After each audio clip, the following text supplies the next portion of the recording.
Break के बाद हाजिर हैं 32 साल बेबस भोपाल, और इस बेबसी की कुछ और तस्वीरें आपको दिखाते हैं, कुछ आहें आपको दिखाते हैं, दर्द से भरी कुछ कहानियां आपको दिखाते हैं जिन्हें देखकर भी जिम्मेदार लोगों को अपनी जिम्मेदारी का एहसास शायद नहीं होता।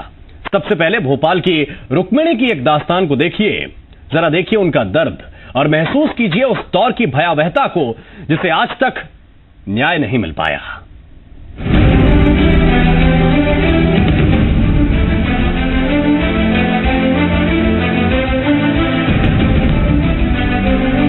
3 दिसंबर 1984 की उस रात की त्रासदी के साथ भोपाल को कई त्रासदियों का सामना करना पड़ा।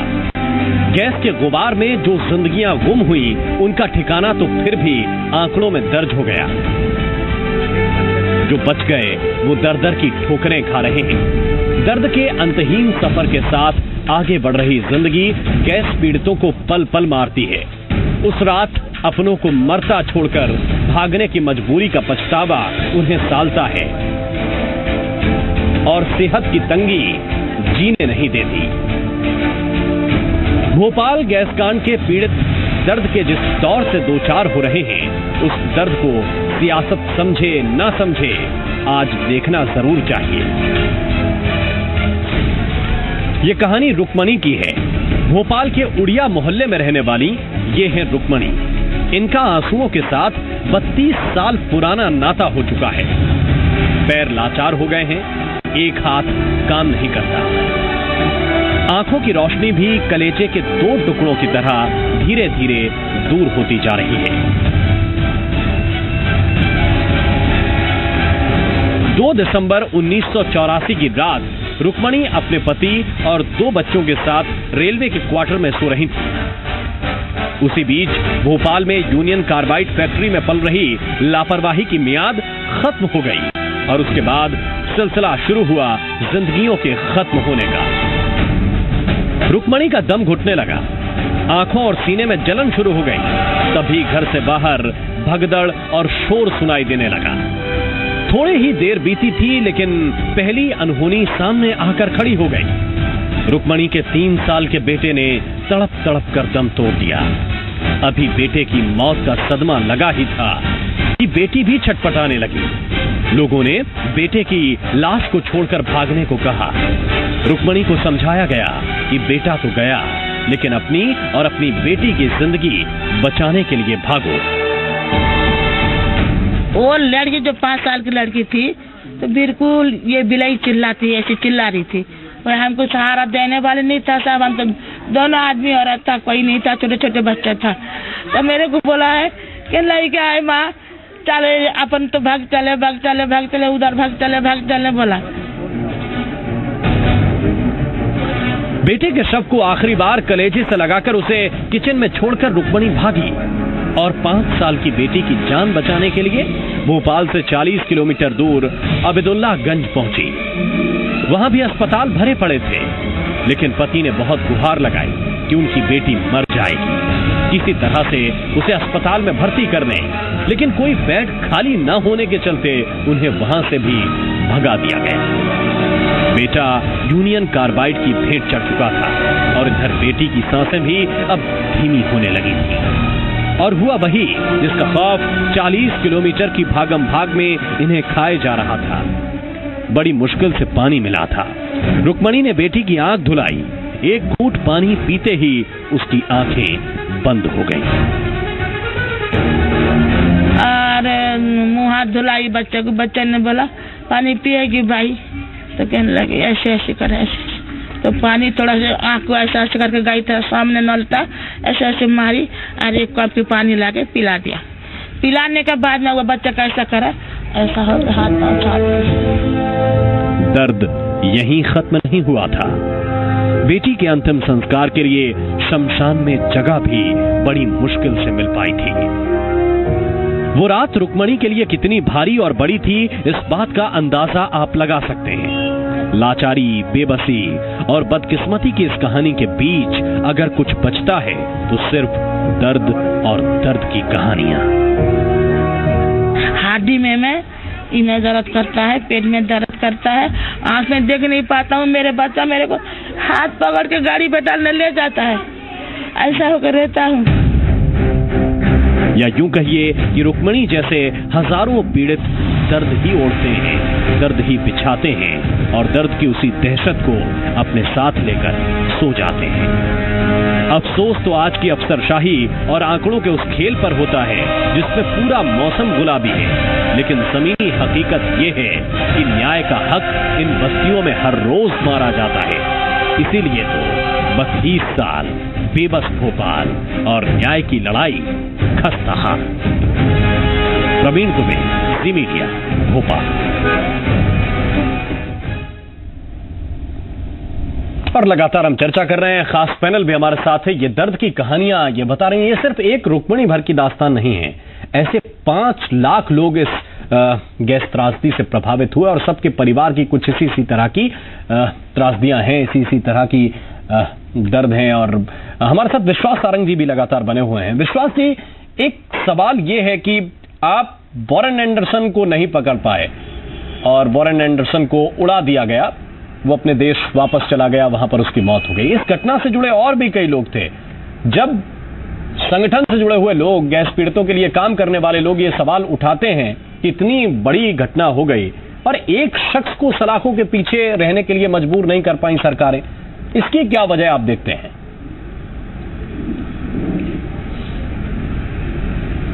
नहीं, देखिए, मैं इस बात से पूरी तरह सहमत हूँ। ये दुर्भाग्य है। राममोहन जी, एक बात मैं और बताना चाहता हूँ कि मैं स्वयं भी गैस पीड़ित हूँ और गैस पीड़ितों का दर्द जितना मैं समझता हूँ उतना कोई और नहीं समझ सकता।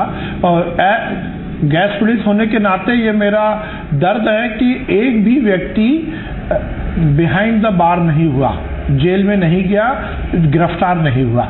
और मेरा ये कहना है केवल वॉरेन एंडरसन का ही विषय नहीं है, वॉरेन एंडरसन को भी जेल में होना था। ये जिस सरकार ने, जिन लोगों ने इस फैक्ट्री को लगाने की अनुमति दी गई थी, उनको भी जेल में होना था। यदि उस समय की सरकार ने इस पूरे मामले की जांच नहीं की कि ऐसा जहरीला पदार्थ भोपाल में बन रहा है बस्ती के बीच में, उनको भी जेल होनी थी। जिन्होंने एंडरसन को भगाया उनको भी जेल होनी थी। जिन्होंने गैस पीड़ितों का पक्ष इतना कमजोर रखा उनको भी सजा होनी थी। इसलिए मेरा मानना, मैं आपकी बात से सहमत हूं, मैं गैस पीड़ित संगठनों की इस बात से सहमत हूं कि वो लड़ाई जो लड़ी जानी थी वो नहीं लड़ी गई और उसी का परिणाम निकला है कि गैस पीड़ितों को वो न्याय नहीं मिल पाया। और मुझे लगता है कि निश्चित रूप से ये हम सबका दुर्भाग्य है कि किसी को सजा नहीं हुई। सब लोग घूम रहे हैं हजारों। एक किसी व्यक्ति से यदि मर्डर हो जाता है तो उसको उम्र भर जेल में काटना पड़ता है और कहीं कहीं तो फांसी भी लटका दी जाती है। यहाँ हजारों मौतें हो गई, पर ये दुर्भाग्य है कि किसी को जेल नहीं हुई। कोई अंदर एक मिनट तरह का कोई विकल्प मौजूदा सरकार को नजर आता है क्या था? उसको किन परिस्थितियों में छोड़ दिया गया? जो पीछे हुआ वो हुआ सर, कुछ नया विकल्प आपके पास? देखिए राममोहन जी, मेरा ये कहना है जी, देखिए, मैंने आपसे कहा है कि ये सरकार की बात है, ये व्यक्तिगत बात नहीं है, राममोहन, विश्वास या किसी की बात नहीं है। और सरकार का एक बार पक्ष यदि कोर्ट में जाता है तो उस पर सब विधि विशेषज्ञों से बातचीत करके ही आगे बढ़ा जा सकता है, क्योंकि ये पूरे मामले कोर्ट में लंबित हैं। मैं एज मिनिस्टर एकदम कोई टिप्पणी इसमें नहीं करना चाहता, पर मेरा मानना है और मैं आपको ये विश्वास दिलाता हूं, पुनर्विचार याचिका में भी हमने कुछ तथ्यों को पलटकर बात की थी और ये बात सुनिश्चित की थी कि गैस पीड़ितों को न्याय मिले।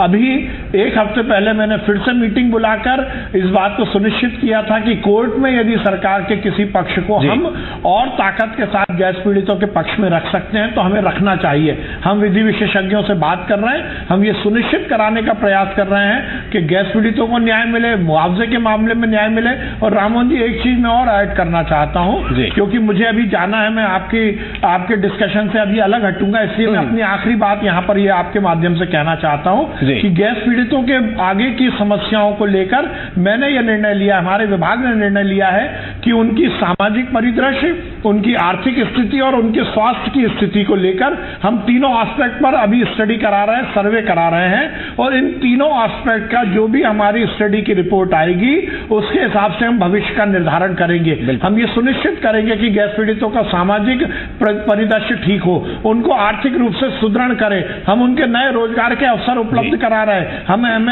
MSME डिपार्टमेंट के साथ हमने कोलैबोरेट किया है। गैस पीड़ितों को उचित रोजगार मिल सके इसकी हम व्यवस्था कर रहे हैं। उनका आर्थिक पुनर्वास हो सके इसकी हम व्यवस्था कर रहे हैं। उनके सामाजिक परिदृश्य ठीक करने के लिए गैस पीड़ित बस्तियों में हम इंफ्रास्ट्रक्चर डेवलप करा रहे हैं, वहां अच्छे पार्क बना रहे हैं, उनको सोशली एम्पावर करने के लिए हम स्थितियां बना रहे हैं, योग केंद्र बना रहे हैं, उनको मानसिक रूप से उनकी शारीरिक स्थिति ठीक हो जाए इसकी बात कर रहे हैं। अभी हमने एक बहुत बड़ा निर्णय लिया, हम सभी गैस पीड़ितों का स्मार्ट कार्ड बना रहे हैं, जिसके माध्यम से एक बात और मैं कहना चाहता हूं, ऐसी जांच जो गैस पीड़ितों की हो नहीं पाती, चाहे वो MRI हो, पैट स्कैन हो, CT स्कैन हो, उसको हमने आउटसोर्स किया है। अब किसी भी गैस पीड़ित का इलाज बिना जांच के एक दिन भी टलेगा नहीं। CGHS ठीक है, उम्मीद और बेहतर काम कर रहे हैं। बिल्कुल, गैस पीड़ित भी आपसे यही उम्मीद कर रहे हैं मंत्री होने के नाते। आपके पास समय कम है, बहुत बहुत धन्यवाद, बहुत बहुत शुक्रिया विश्वास जी, आप हमारे साथ जुड़े। तमाम मेहमान हमारे साथ और भी जुड़े हुए हैं, वो हमारे साथ रहेंगे। धन्यवाद। उससे पहले मैं एक रिपोर्ट और अपने दर्शकों को दिखाना चाहता हूं। भोपाल त्रासदी 2 परिवारों के साथ किस तरह से ये गुजरी, उस हादसे को किस तरह से ये परिवार अपनी पहचान बनाकर घूम रहे हैं, अपने साथ चस्पा किए घूम रहे हैं, जरा देखिए। एक किरदार का नाम है जहर और दूसरे किरदार का नाम है गैस। ये रिपोर्ट आपको दिखाते हैं।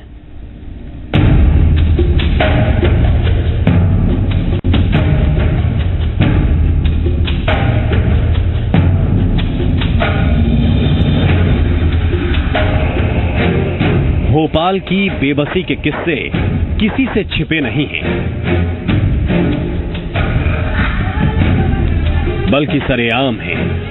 कोई भी कहीं भी आपको मिल सकता है, जो बिना बताए ये जता सकता है कि वो एक त्रासदी का शिकार हुआ है।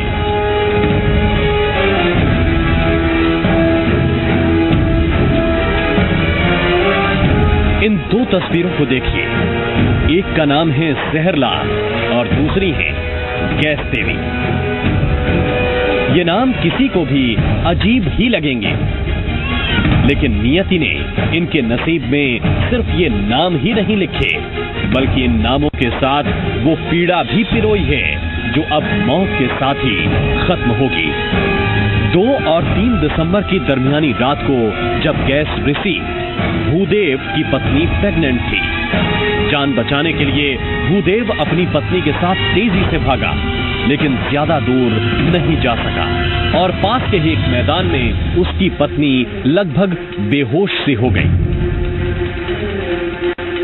तो वो बेचारी जाके वो खांसते खांसते वो रोड पे लुढ़क गई नीचे, और वहीं वो पेड़ दर्द दे रहा बोला। तो वो गांव वाले रात को वो गांव वाले बेचारे आए और लेडीज लोग कुछ पहुंचे, मैं तो देखा नहीं है, और उसी में जो बच्चा पैदा हो गया। कुछ महिलाओं ने देखा तो अपनी जान की फिक्र किए बिना इनकी पत्नी को बचाने की कोशिश की और इस तरह जहरीली गैस के बीच जो बच्चा पैदा हुआ उसका नाम रख दिया जहरलाल। जहरलाल की जिंदगी बस नाम की ही नहीं, बल्कि वाकई जहर सरीखी है। मेहनत का कोई काम उनसे नहीं होता। दिक्कत तो बहुत है सर। क्या दिक्कत आती है? दिक्कत मतलब डॉक्टर से भी हमने इलाज करवा लिया कि 20 साल 22 साल तक इसका तकलीफ जो गैस खाया है, माँ जब गैस खाए तो इसको भी गैस लगा है, उसको तकलीफ हर हमेशा रहेगा बोला है। और अभी कहीं भी वो चलते रहता, ऐसी जवान तो हो गया, लेकिन वो इसका जो सांस हर हमेशा चलते रहता है। भूदेव अब बेहद निराश है। उम्मीद तो थी कि वक्त के साथ इस हादसे का दर्द आहिस्ता आहिस्ता कम होगा, लेकिन अब तो लगता है कि जैसे इस मर्ज का आखिरी इलाज बस मौत ही है। नुकसान तो सब हम जितने भी गैस खाए 5 परिवार सबका तकलीफ है, किसी का सुख शांति नहीं है, दुख है। और अभी तक हम मर जाएंगे, लेकिन जो सुख मिलने वाला हमको नहीं है, वही दुख है। ठीक ऐसे ही हालात में उसी स्याह रात को एक और बच्ची भी इस दुनिया में आई थी। खुले मैदान में नीलमती ने जिस बच्ची को जन्म दिया, उसके आसपास जो नाम था वो उसकी पहचान के साथ हमेशा के लिए जुड़ गया, गैस। गैस देवी। हाँ, गैस देवी नाम है इस महिला का। 32 साल की गैस देवी की अब तो शादी हो चुकी है, लेकिन दिक्कतों के पहाड़ से वो अब भी लड़ रही है। मुंह से उसका बहुत लाल निकला, मैं भी उल्टी मुल्टी हो गई थी।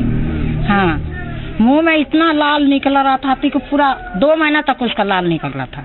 आँख में तो सब जलन, आँख में जलन लगा। मेरे को भी 10-12 दिन से आँख नहीं दिखा। घर डॉक्टर आके इलाज किया, और यही हालत में तो लड़की का अभी तक कुछ काम नहीं कर पाती है। कुछ करने से सांस फूल जाता है।